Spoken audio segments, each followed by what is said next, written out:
I hope that no one seeing my current plight should pity me. Jail and the government's attempts to malign me are but minor inconveniences compared to the challenge of combat for which I volunteered. The greatest challenge I face at present is the uncertainty. Will I spend the maximum time that I am facing, 17 years behind bars? Will I be hailed as a hero or denounced as a villain? Even those matters are no reason to pity me. In a nation of expectations, of mediocrity, and planned out lives of miserable predictability, I am endowed with a unique sense of purpose. I have been blessed with a life devoid of quiet desperation. America has grown lazy and fat, literally, on the spoils of empire. It seems to be one of those unanswerable, vexing questions. What is it that plagues America today? We all know that something is terribly wrong, but it seems that whatever it is also prevents us from correct diagnosis. It is all too easy to point at the symptoms and dance around the true causes. It is easy to treat symptoms and ignore the disease. Is it really so hard to pin it down? Why, when we know it must be something so simple and obvious, has it been so elusive? I once thought that volunteering for combat in Iraq was somehow separating me from the mainstream of complacency, from the herd. As I realized that serving meant serving the bankers, politicians, and other war profiteers, I realized that I was not living autonomously or being the alpha of my own life. As much as I faced danger, I was living someone else's adventure, plotting a course dictated by those who conspire to take advantage of the young, headstrong, and patriotic. I was a slave to the ambitions of others. As I sit in my jail cell and ponder my situation, hoping to be united with the world, I am keenly aware of the distinction between freedom and happiness. The average inmate in America is happier and healthier than the average guard, judge, cop, or lawyer, and I would argue in a certain way more free. I, for one, do not believe that my people clod our way to the top of the food chain to be 9-to-5 wage slaves, or even telecommuting wage slaves. Human life is devoid of meaning when it is devoid of challenges, devoid of adventure, devoid of conflict and difficulty and pain and even suffering. I would rather enjoy a life of suffering than suffer a life devoid of challenge. One way to assess our situation is to look at who we choose to make heroes, who we teach our children to look up to. What an obvious contradiction that we bemoan our politicians and yet hail as heroes those who pull triggers for them, cops and soldiers. Whenever confronted with the problems they create, the argument ultimately comes down to, I'm just doing my job, just following orders. Whose job? Whose orders? Sure, we can appreciate risks taken and noble intent, but when coupled with a willing blindness to the effects and a deliberate avoidance of real conflicts, these people can no more be called heroes than patriotic Nazi troops. But we can take politics out of the equation entirely and see even greater problems of avoidance in the uniquely American obsession with sports and worship of athletes. Baseball is not just a great American pastime, it is the great American avoidance of doing something meaningful with your life, the great American reduction of self into spectator. What good is the bread of dependence on government welfare without the circus of football to distract us from your pathetic state? How many American parents should be ashamed to be raising children who can name every starter on their local pro sports teams, but couldn't tell you how many amendments are in the Bill of Rights? The powers that be will always promote obedience and the other qualities they want to see in the obedient masses. That is why professional sports are subsidized by the state. Super Bowl winners are presented at the White House and sacrificed to the state as the greatest good is heralded as heroic. It takes a certain courage to risk your life in any endeavor, but it also takes a unique cowardice to hand your destiny over to politicians and bureaucrats. Have you ever asked a fat person why they are fat? Have you ever asked, why are Americans so fat? Diet and exercise is more of an answer to how rather than why. Why do so many Americans choose a poor diet and choose not to exercise? I would submit that it is the same reason that diets in the long run fail. And the same reason so many of my fellow veterans have gotten fat without their professional military incentive. It is the same reason we worship athletes. It is the same reason we accept a government that dominates our lives. It must be the same reason that this is a nation in decline, and it must not be a fluke phenomenon, but rather a direct product of universal human nature and our unique national experience. And therefore, my fellow Americans, it is something that we can, with perseverance, with forthright honesty, with deliberate and purposeful action, we can overcome. We have become spoiled with the riches and privileges of empire. As citizens of the empire, our government has spared no expense to maintain global dominance at the expense of others, so that we may maintain a national ego by comparing ourselves to others, outgroups, such to the point that patriotism has morphed into jingoism. Even the poorest of Americans, the greatest victims of the state, can indulge in this false wealth of ego. But humans were not meant to live this way, and it is not without its consequence.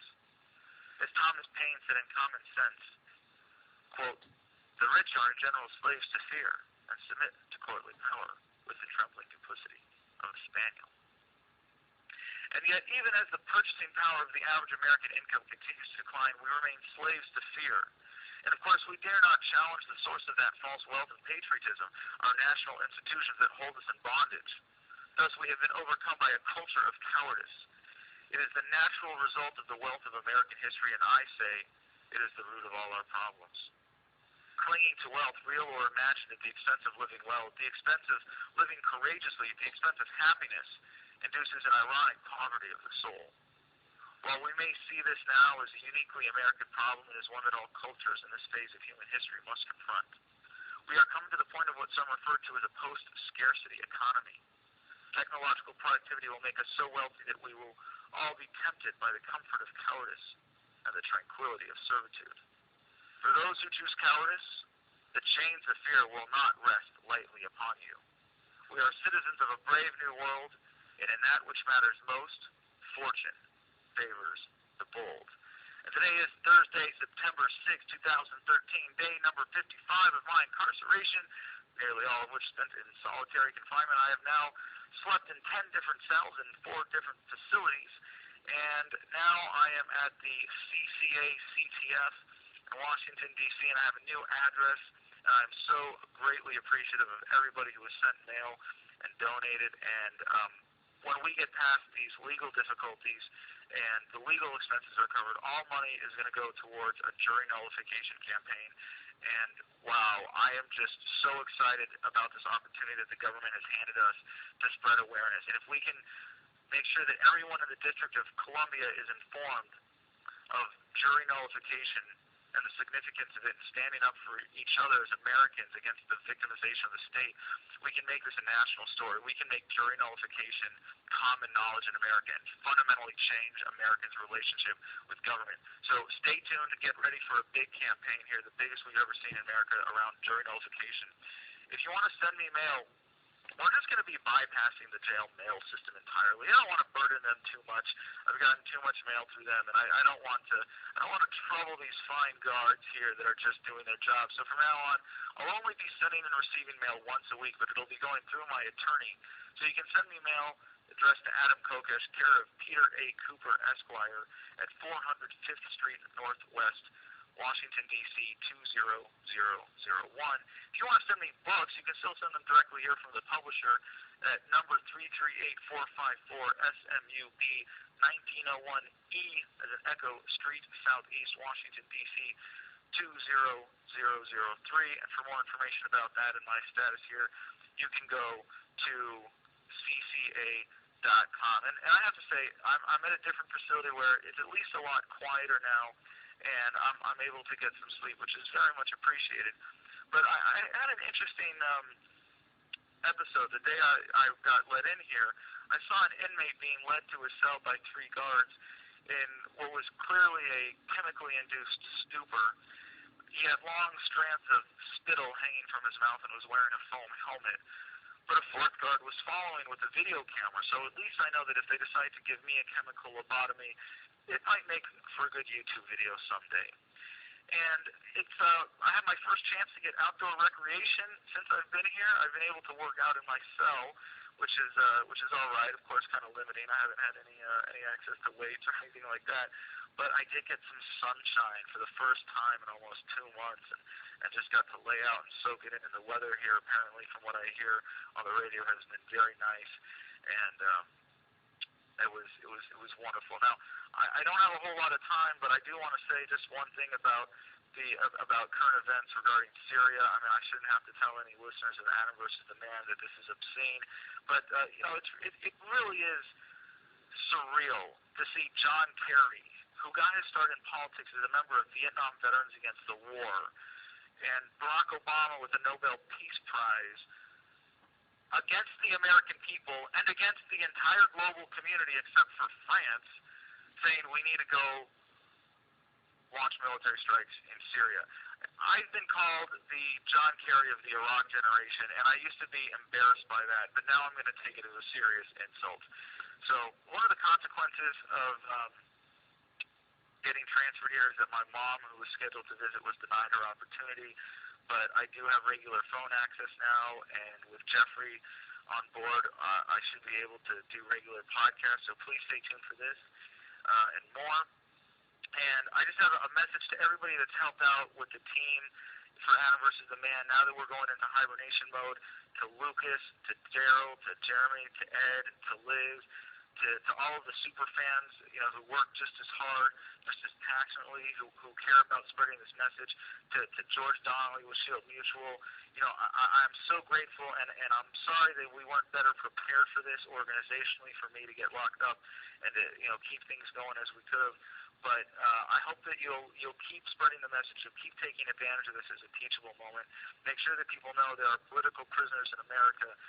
Now that now that we're at I'm at day number 59. I think on day number 60 I get a free toaster, or I get raped. I can't remember, but either way, we're coming to some important marks here, and I hope that you'll take advantage of this as a way to reach out to the media and say, look, hey, we've had someone who's been locked up for 2 months, and he hasn't been found guilty of anything, and he was set up by the cops, and he technically hasn't committed any crimes if you believe in the Constitution as the supreme law of the land. And more importantly, take advantage of this as an opportunity to spread the word about jury nullification. But I will say that one important technical note in terms of my organization and what's going on, it's been very frustrating. This is the only thing other than not being able to sleep when I was in the insane asylum over at the DC jail, where half of the crazies are guards. But from now on, the only people speaking on my behalf will be my attorneys, Peter A. Cooper, Graziella Bianchi, my father, Charles Kokesh, who is going to be managing the finances and taking charge of the bank account, and the business manager and operational manager for everything, Jeffrey Phillips. So for everybody who wants to help out, please make sure that you're coordinating with Jeffrey and not taking anybody else's word as authority. He's the only one in terms of operations for the podcast, for production, for media outreach, and for activism. I encourage everybody to keep acting on your own. Do what makes you happy. Do what you think is productive. If you want to insult me, don't ask Jeffrey's permission. You go out and do it. But if you want to help out directly and be coordinated, please don't take anybody else's word as coming with my authority other than Jeffrey Phillips. But there are people who are going to be marching, who are going to be raising awareness, who are going to be protesting outside the jail. Thank you for everybody who helped with the call flood. And just again, thanks for 1 minute left. Thanks for everybody who sent me mail. Especially Jeanette, who sent me an origami kit. It's been fun. I've been getting mail from Canada, from England, from Germany, from Australia, and I've gotten letters from cops. It's just been really, really encouraging. I have a note here from an Omed Hope, who was with me locked up in Fairfax, that I'm going to read tomorrow on the podcast if I get a chance. We've got some more status updates coming, so stay tuned for that. I've got a couple more letters I want to read. And on tomorrow's podcast, I'm just going to be reading letters. I've got so many good ones here. And the first one on the pile is from a Jake H. in Wisconsin. So stay tuned for all of that. Thank you so much for being involved. Thank you so much for listening. Thank you so much for spreading the message, for spreading awareness, for standing in my corner. I really feel like despite being in solitary confinement for 2 months, I'm not alone, and it really means a lot to have everybody on the outside. Thank you for using Securus. Goodbye.